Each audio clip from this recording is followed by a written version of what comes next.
Voy a contarte una historia.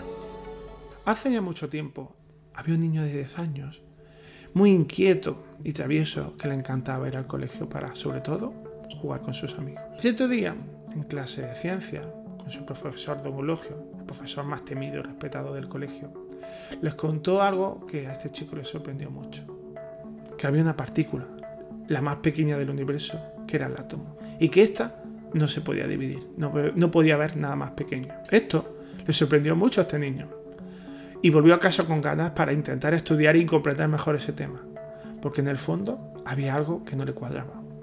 Lo que este chico pensó es que si el átomo era algo material, tendría que medir algo, tendría que tener una medida.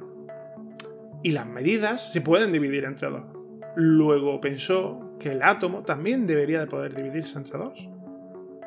Y cada una de las partes sería más pequeña que el propio átomo. Pero no solamente eso, también pensó que si el átomo se puede dividir una vez, se puede dividir más veces. Puede dividirlo una vez, y esa otra vez, y esa parte otra vez, y así infinitas veces. ¿Pero qué pasa? ¿Qué pasa cuando coges una medida y la divides infinitas veces? Pues que acaba midiendo cero, que acaba dando cero. ¿Y cómo es posible que un material acabe midiendo cero? ¿Cómo es posible? Y entonces llegó a una extraña conclusión. En el fondo, al final de todo eso, lo que había era energía. Emocionado con su descubrimiento, este niño comenzó a escribir su teoría en un papel, para poder así dársela a don Eulogio al día siguiente. Quería contarle lo que había descubierto. Y el día siguiente de clase, cuando todos sus compañeros estaban sentados haciendo la tarea, él se levantó, nervioso, cogió el papel y se acercó a la mesa de don Eulogio. Le dijo que había pensado algo y que quería que él lo leyera. Le dio el papel y volvió a su asiento para esperar la respuesta. Al final de la clase, cuando ya todos sus compañeros se estaban levantando, don Eulogio se acercó a la mesa de este niño. Le devolvió el papel y lo que le dijo fue que estaba equivocado, que no había nada más pequeño que el átomo y que la materia y el átomo eran cosas distintas. El niño se quedó quieto, en silencio, decepcionado. No entendía en qué se había equivocado. Para él le parecía todo bastante lógico, bastante evidente. Pero también pensó que al fin y al cabo él era solamente un niño. Así que asumió que él se había equivocado y dejó pasar el tema. Pero pasaron los años y mucho tiempo después, este chico creció y llegó a secundaria.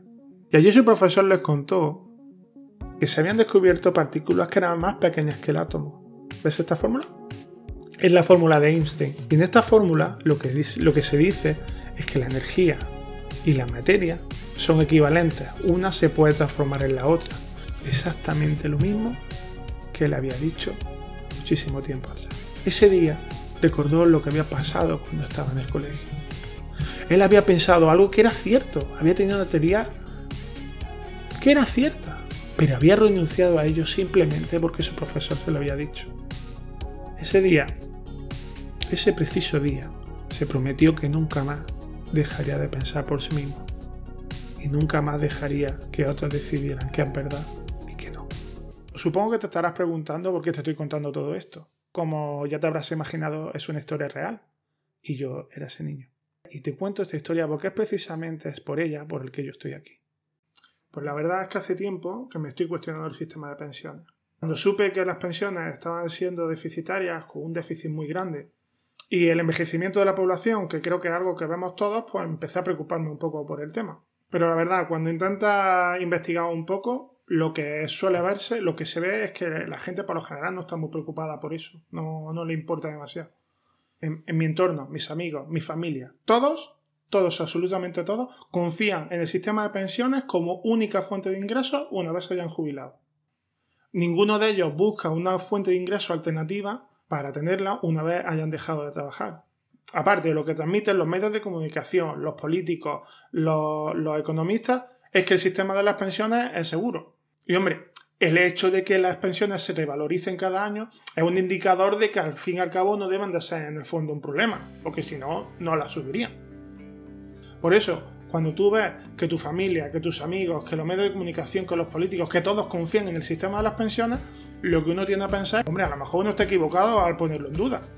Al fin y al cabo yo no soy un experto, entonces, pues bueno, supongo que los expertos sabrán más del tema que yo. Y esa era la situación en la que yo estaba. Pero cuando recordé lo que me pasó cuando era niño, cuando recordé la promesa que yo me hice, decidí que de algún modo quería sacar la conclusión por mí mismo. Así que lo que hice fue intentar analizar los datos por mí mismo. Eso me llevó a hacer una investigación y esa investigación me ha llevado a hacer este vídeo, porque creo que los resultados son muy importantes y creo que es importante que lo veas hasta el final, porque creo que la información que puedes sacar aquí te puede ser de mucho valor. Antes de nada, voy a ponerte en antecedentes. El sistema de pensiones actual deriva del sistema de pensiones promulgado en 1966 llamado Ley General de Seguridad Social. En esa ley lo que se promulgaba era que a los trabajadores de entonces se les retiraba una parte de su salario para así poder pagar un salario a los jubilados. Por esa fecha había alrededor de unos 6 trabajadores por cada jubilado. Ese sistema tenía 2 puntos a favor. El primero era que permitía que los jubilados de entonces, gente que había sufrido la guerra civil y toda la crisis económica que vino después, pudiera tener una jubilación honrada. Y por otro lado, los trabajadores tenían la promesa del Estado de que una vez ellos se jubilaran, también podían disfrutar del mismo sistema de pensiones. Así que parecía todo perfecto. Pero con el tiempo todo esto comenzó a cambiar. Llegó la democracia, cambiaron nuestros hábitos de vida y empezamos a tener paulatinamente menos hijos. Para que te hagas una idea, en 1966, cuando se promulgó la ley, había una tasa de natalidad de 20.3 hijos por cada 1000 habitantes. A día de hoy, se estima que la tasa de natalidad es alrededor del 7.3. Tenemos 3 veces menos hijos que entonces. Pero no solo eso. Además, con los avances en medicina, en alimentación, en hábitos saludables, nuestra esperanza de vida ha aumentado mucho. En el momento en el que se formalizaron el sistema de pensiones, las personas vivían alrededor de 74 años. A día de hoy, la esperanza de vida ronda los 86 años, 12 años más. Eso quiere decir que de media vivimos 12 años más que en 1966. Y sí, esto es un dato magnífico, vivimos mucho más, 12 años más está muy bien, pero con respecto al sistema de pensiones tiene un problema. Vamos a estar cobrando pensiones muchísimo más, 12 años más. Otra cosa que ha cambiado de manera drástica en estos últimos años ha sido el paro. En 1966 se estimaba que había alrededor de un 4% de paro. A día de hoy el paro está alrededor de un 16%. En este momento del sistema de pensiones hay 2,14 trabajadores trabajando por cada pensionista. ¿Eso qué quiere decir? Hemos pasado de tener 6 trabajadores por cada pensionista a tener 2,14 trabajadores por cada pensionista. Eso tiene que afectar. Con estas condiciones, el Sistema Nacional de Pensiones tiene deuda cada año de más del 1% del Producto Interior Bruto. De hecho, el último año no ha bajado de 15.000 millones de euros al año. Los trabajadores no pueden poner suficiente dinero para pagar todas las pensiones que hay. Por eso, yo cuando empecé a ver estos datos ya empecé a tener mi duda. A día de hoy, la Seguridad Social lleva muchos años teniendo continuamente déficit. Pero bueno, todo eso no quiere decir necesariamente que el sistema de las pensiones no sea viable. De hecho, a día de hoy, el sistema de las pensiones tiene deuda, tenemos 2,14 trabajadores por pensionista y tenemos sistema de pensiones. Lo que he hecho ha sido hacer una estimación de cómo va a estar la situación del sistema de pensiones dentro de 15 años. Y sí, claro, yo no puedo saber cómo estará el paro dentro de 15 años y tampoco puedo saber cómo será el índice de natalidad y ese tipo de cosas. Lo que sí se puede saber es cómo va a evolucionar la población. O sea, la gente que ahora tiene 40 años, dentro de 10 años tendrá 50. Y se pueden hacer modelos para poder ver qué población tendremos en el futuro. Entonces, he hecho un estudio solamente teniendo en cuenta los datos demográficos y suponiendo que los mejores datos económicos posibles. Supongo que habrá una tasa de paro del 0%. Pero bueno, por ser un poco optimistas tampoco pasa nada. Lo que hice simplemente fue buscar los datos del Instituto Nacional de Estadística y evaluar cómo estará la población dentro de 15 años. Para que lo puedas ver más claro, te lo voy a marcar en la gráfica en función del grupo de los trabajadores, que está entre los 20 y los 65 años, y por el otro el grupo de los pensionistas, que son los que tienen más de 65. La proporción máxima de trabajador por jubilado es de 1,95 trabajadores, menos incluso de lo que hay actualmente. Este cálculo se realiza de manera muy sencilla. Lo único que tienes que hacer, se suman todas las personas de más de 65 años y sumo todas las personas que están entre 20 y 65. Como hemos dicho que todos van a trabajar, el máximo número de trabajadores posible por el número de pensionistas que esperamos. Cuando lo dividimos, sacamos 1,95. O sea, si supongo que toda la población de más de 20 años hasta los 65 trabaja un 0% de paro, en esas condiciones ideales habría menos trabajadores por pensionistas que los que hay actualmente. Es verdad que hay otra posibilidad, que puede darse el caso que con inmigración podríamos solucionar este problema. Si vinieran suficientes inmigrantes para trabajar, podríamos pagar ese sistema de pensiones. Entonces, lo que he hecho ha sido las cuentas para ver cuántos trabajadores necesitaríamos para poder tener el mismo coeficiente de trabajador por jubilado, por pensionista, que hay actualmente. Un sistema que actualmente ya es deficitario. En 2035 necesitaríamos que llegaran 2 millones de personas, lo que viene a ser más o menos toda la población de Castilla-La Mancha. Para el 2040 necesitaríamos que ingresaran en España 8 millones de personas. Y ya si nos vamos a 2045 necesitaríamos 11 millones de personas, lo que viene a ser la población, Comunidad de Madrid y de Galicia juntos.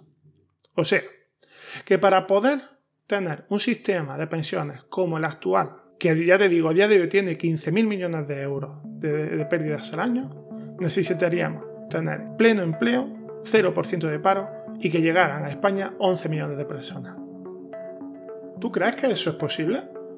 ¿Tú crees que es posible que consigamos en el futuro pleno empleo? ¿Crees que es posible que España acoja a 11 millones de personas? Yo la verdad es que eso no puedo respondértelo. Como te dije, yo no tengo una bola de cristal y yo no puedo decir lo que va a pasar y lo que no. Lo que sí puedo decirte es que tiene que cambiar todo esto muchísimo para que el sistema de las pensiones no siga endeudando al país día a día. Y eso va a provocar a la larga un endeudamiento enorme en el país. Si el país no puede sostener ese sistema de pensiones en un futuro, el sistema de pensiones quiebre. A mí me parece un tema muy serio. Y la verdad, me sorprende mucho la tranquilidad con la que los medios de comunicación y los políticos afrontan este tema. Porque ya te digo, estamos hablando de que la gente con 40 años es posible que no se jubile.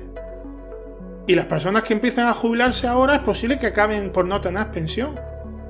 Es un tema bastante serio. Esta investigación, sobre todo, lo que me ha generado muchas preguntas. ¿Qué pasaría si el sistema de las pensiones quebrara? ¿Cómo vivirían mis hermanos, mi familia, mis amigos si se quedaran sin pensión? ¿Qué pasaría con el país? ¿Qué haría toda esa gente que confía únicamente en el sistema de pensiones como fuente de ingresos cuando deje de trabajar? ¿Qué va a pasar con ellos? Es una pregunta que me parece muy, muy seria. También hay otra pregunta. ¿Debería un chico de 20 años cotizar por un sistema de pensiones que a la postre puede que no disfrute? Otra pregunta que me hago muy seriamente es ¿por qué los medios de comunicación y los políticos que no se habla de esto? ¿Por qué se vive como si este problema no fuera a existir? Yo no puedo decirte si las pensiones quebrarán o no. Lo que sí puedo afirmar es que es un problema muy, muy serio. Y nadie está hablando de eso. A estas preguntas yo no puedo darte respuesta. Al fin y al cabo solamente sería una opinión más. Una opinión como la de cualquier otro o como la tuya. Y como te conté, en su día descubrí que nadie debería de decirnos a cada uno lo que tenemos que pensar o no. Y yo, por supuesto, no lo voy a hacer. Yo he querido ofrecerte mis reflexiones. Te he contado cuál ha sido más o menos mi investigación. Te he proporcionado los datos que yo creo interesantes. Y te he formulado algunas preguntas que creo que es importante que te plantees. Pero aquí, en este canal, las respuestas siempre, siempre, siempre las vas a poner tú. Muchas gracias por haber llegado hasta aquí. Y si quieres, nos vemos pronto. Hasta luego.